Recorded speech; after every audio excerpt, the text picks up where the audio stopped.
Hey and welcome to the video. On this day, November the 18th in 1916, the British General Douglas Haig finally called off the Battle of the Somme in World War I. In this video we take a look at three key topics.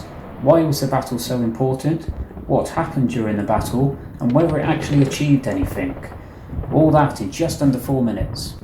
So why was the battle so important? The Battle of the Somme stretched over 141 days and was one of the largest battles of World War I, and arguably one of the bloodiest in history, with over 1 million soldiers killed or wounded. But why was it so devastating?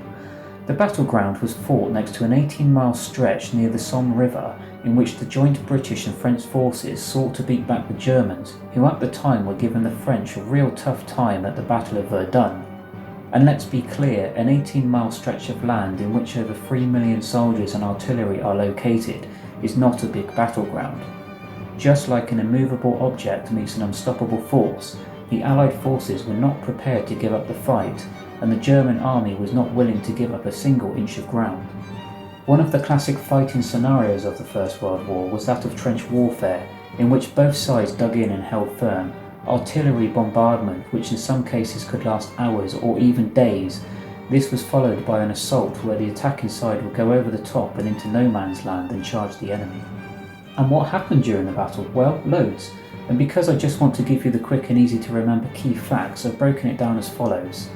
The Allies fired 1.7 million shells with 3,000 guns in the initial artillery bombardment over the course of 24th of June to 1st of July. See what I mean about the battleground not being very big? The Germans caught wind of the planned bombardment and dug in. They waited, mostly unscathed. A lot of the shells fired at them were actually duds. The combined weight of the gear that a typical British soldier had to carry over the top of the trench was 66 pounds, whilst being ordered to walk, being fired upon by artillery and machine guns. On the first day alone, the British suffered 57,000 wounded and nearly 20,000 dead. It remains the single worst day in British military history and is a sad testament to the shameful tactics of that era.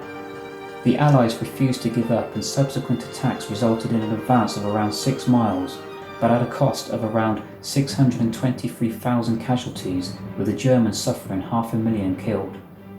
The first tanks were used at the Battle of the Somme by the British. Imagine being a German soldier and watching that roll towards you. And did it actually achieve anything?